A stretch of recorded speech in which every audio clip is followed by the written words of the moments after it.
सच्चिदानंद सद्गुरु साईनाथ महाराज की जय। ओम साई राम। मित्रों, आज का ब्लॉग आप सभी साईं परिवार के लिए विशेष लाभकारी और कल्याणकारी है, क्योंकि आज के ब्लॉग में हम अपने साईं परिवार के लिए एक बहुत ही विशेष उपाय लेकर के आए हैं, जो महाशिवरात्रि के पर्व का उपाय है।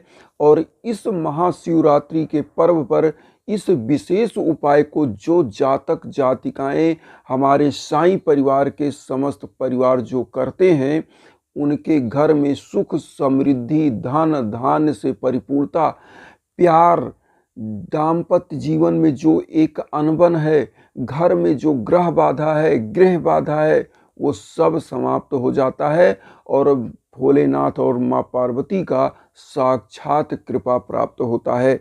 इस दिन शिरडी में भी बहुत धूमधाम से उत्सव मनाया जाता है शिवरात्रि का। और इस महाशिवरात्रि में, चूंकि ये महाशिवरात्रि मनाया क्यों जाता है, इस महाशिवरात्रि के पर्व पर ऐसी मान्यता है कि भगवान भोलेनाथ का प्रादुर्भाव हुआ था और इसी महाशिवरात्रि के पर्व पर ही भोलेनाथ का शादी हुआ था, विवाह हुआ था माँ पार्वती से।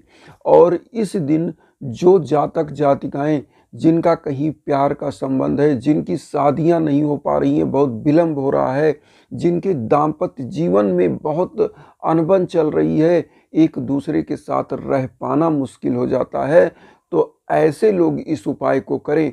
बहुत लोग क्या करते हैं, इस दिन महामृत्युंजय का जाप करते हैं, हवन कराते हैं। और हवन की विधा मैं आपको खुद बताता हूँ कि मैं कैसे करता हूँ, किस प्रकार से करता हूँ आपके जीवन में।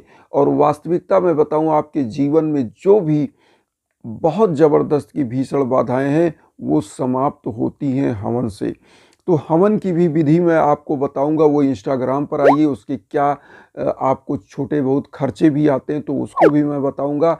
और आप लोगों के लिए जो भी गाइडलाइन होगा मैं ऑल लाइफ आपको देता रहूँगा, तो वो इंस्टाग्राम पर मैं बताऊंगा। लेकिन ये उपाय जो मैं बाबा का यहाँ बता रहा हूँ, उस विशेष मुहूर्त के उपाय को आप सुने और समझें कैसे आप घरों में कर सकते हैं।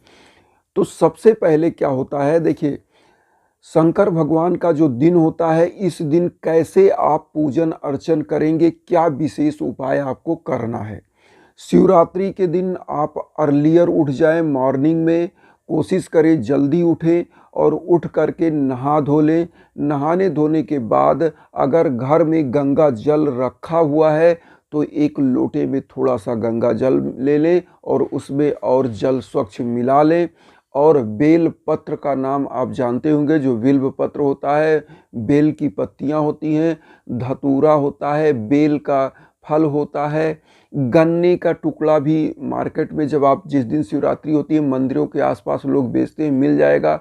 भांग का पत्ता होता है जिससे बाबा अति प्रसन्न होते हैं, मंदार का पुष्प होता है। तो ये समस्त चीज़ें बाबा के लिए आप ले सकते हैं। लेकिन इसमें विशेष उपाय क्या है आपको मैं बताऊं।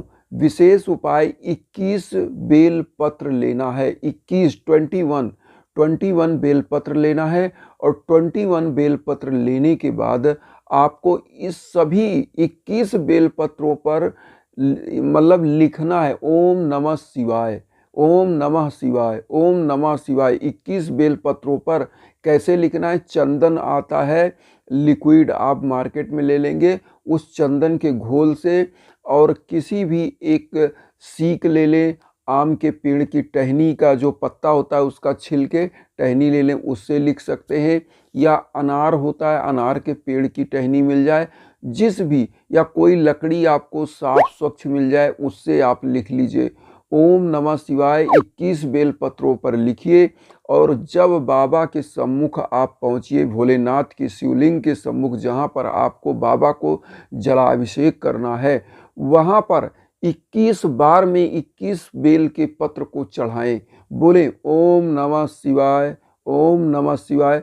और अपनी मनोकामनाओं को भी बाद में वहाँ पर बोले कि प्रभु, जैसे किसी का प्यार का संबंध है, किसी की शादी विवाह लेट हो रहा है, किसी के घर में धन समृद्धि नहीं प्राप्त हो रही है, किसी के घर में मान लीजिए कोई भी भीषण कष्ट है, दाम्पत्य जीवन में घरेलू कलह चल रहा है, परिवार में एकता सामंजस्य नहीं है, बिजनेस नहीं चल रहा है, तो बाबा से बढ़कर कोई इस धरा पर दयालु नहीं माना गया है।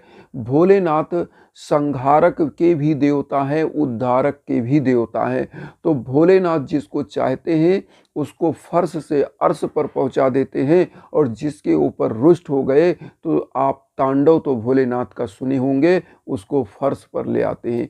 तो भोलेनाथ को प्रसन्न करना अति आसान है, बाबा को प्रसन्न करना सबसे इजी है। ऐसी मान्यता है कि बाबा अपने भक्तों पर बहुत ही जल्दी प्रसन्न होने वाले भगवान माने गए हैं। और शिवरात्रि, शिव की रात्रि में लोगों की ऐसी मान्यता मानी जाती है हमारे हिंदू धर्म में कि शिव की रात्रि जो होती है महाशिवरात्रि, इसके रात में लोग जागरण करते हैं, मंत्रों का जाप करते हैं। और जो भी मंत्र आपको इजी लगे, अच्छा लगे, वैसे तो महामृत्युंजय मंत्र, ऐसी मान्यता है कि अगर महामृत्युंजय मंत्र का जाप कर दिया जाए इस दिन शिवरात्रि के दिन, तो आपके घर में जो मृत्यु तुल्य कष्ट है, जिसको बोलते हैं महामृत्युंजय, मृत्यु पर भी विजय प्राप्त करने वाला मंत्र, इस मंत्र का अगर जाप कर दिया जाए तो आपके घर में भीषण से भीषण संकट समाप्त होगा, घर की बाधाएं समाप्त होंगी और घर परिवार उन्नति की तरफ जाएगा।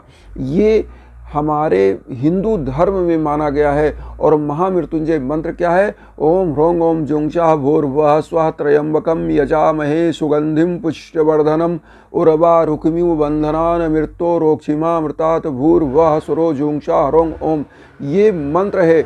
और महामृत्युंजय मंत्र का जब जाप करके आप कोई भी उपाय करते हैं तो निश्चित रूप से आपकी मनोकामनाएं पूरी होती हैं और आपको कोई कभी भी कहीं भी सफल होने से रोक नहीं सकता।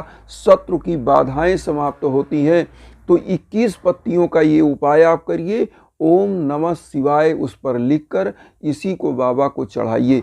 और इस दिन कोशिश करिए गंगा जल से, और उसमें थोड़ा सा शर्करा डालिए, गाय का दूध डालिए, आप उसमें थोड़ा घी डालिए, पंचामृत बना के बाबा के ऊपर अर्पित करिए। बाद में फिर एक लोटा जल डाल के स्वच्छता के साथ शिवलिंग की सफाई करिए और हाथ से मलिए, जिसको कहते हैं रुद्राभिषेक। जैसे किसी को आप नहला रहे हैं प्यार से और सेवा भावना से, ऐसा करने से बाबा अति प्रसन्न होते हैं और कृपा की बरसात होती है, मनोकामनाएं पूरी होती हैं।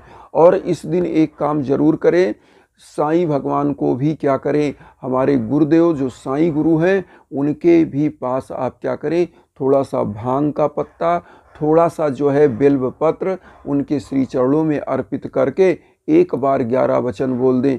11 वचन क्या है?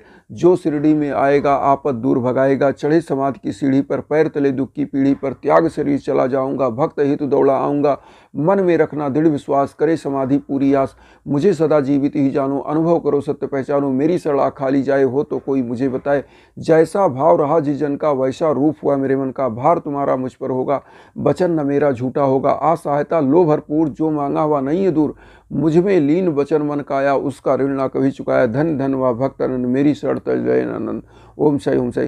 तो मित्रों ये 11 वचन बोलिएगा और देखिएगा कि बाबा की भी कृपा होगी, भोलेनाथ बाबा की भी कृपा होगी और आपके घर परिवार में खुशियों का, सुखी संपन्नता का संचार होगा और परिवार इस शिव की रात्रि में महानता की तरफ, सफलता की तरफ और हमेशा एक नए कीर्तिमान गढ़ने की तरफ अग्रसर होगा और परिवार में किसी प्रकार की दुख, संकट, कलेश नहीं होंगे। तो बहुत ही आस्था के साथ बाबा का उपाय करिए भोलेनाथ का, और फिर देखिए जीवन कैसे अमृत की तरह हो जाता है। जो भोलेनाथ थे, जिन्होंने विष पान करके नीलकंठेश्वर नाम अपना रख लिया, उनका नाम ही नीलकंठ हो गया। जिन्होंने विष का प्याला पी लिया, ऐसे शिव आपके जीवन में जो दिक्कतें हैं उनको पी जाते हैं। और बाबा का इसीलिए नाम है उद्धारक और संहारक भी। तो बाबा जिसको चाहते हैं उसको जानते ही कि किस प्रकार से माला माल कर देते हैं। तो हमारे भोलेनाथ से बढ़कर कोई दयालु नहीं है। मित्रों, जहाँ तक रहा हवन का सवाल, मैं आप लोगों के लिए फ्री ऑफ कास्ट हूँ, लेकिन मैं मजबूर हो जाता हूँ जहाँ पर इस भौतिकतावादी युग में थोड़ा सा पैसे की बात आती है, क्योंकि इतने लोग जुड़े हैं कनाडा से, अमेरिका से, इवन यहाँ तक बताऊँ, मुझे बहुत अच्छा भी लगता है, तंजानिया, साउथ अफ्रीका, छोटे छोटे कंट्री से, Mauritius, Singapore, Canada, Philippines, Dubai, बहुत सारे भक्त ऐसे जुड़े हैं जो आते हैं, मुझे खुशी भी होती है। और सब के लिए मैं बहुत जगहों के लिए, अमेरिका के लिए, वहाँ बहुत सारे एनआरआई जो इंडिया के ही लोग हैं, हम उनके लिए भी हवन किए, लेकिन उसकी थोड़ी थोड़ी जो चार्जेज है वो भी हम बताते रहते हैं आप लोगों को, तो उसके लिए मेरी मजबूरी होती है, लेकिन फिर भी हम अर्जियाँ लगाते हैं। और इस शिवरात्रि पर हम विशेष एक अर्जी लगाएंगे और विशेष हवन करेंगे, जिससे सभी के जीवन में एक खुशी आए और सौभाग्यता आए। तो मैं आप सभी साईं परिवार के लिए एक विशेष हवन अपनी तरफ से मैं वो करूँगा शिवरात्रि के पर्व पर, और आपका जीवन खुशियों से भरा हो, इसलिए मैं ये चीज़ करूँगा। और जब तक मैं इस धरा पर रहूँगा तब तक अपने साईं परिवार के लिए हमेशा सुख संपन्नता की कामना करता रहूँगा। आप खुश हैं तो मैं खुश हूँ, आप सुखी हैं तो मैं सुखी हूँ। इसी कामना के साथ वसुधैव कुटुंबकम की जो मैं भावना लेकर चल रहा हूँ, उसमें आप अपना आशीर्वाद चैनल को सब्सक्राइब करके दीजिएगा, और उन साईं भक्तों तक वीडियो को जरूर शेयर करिए जो किन्हीं कारणों से कष्ट में, दुख में। इसी के साथ ओम साई राम।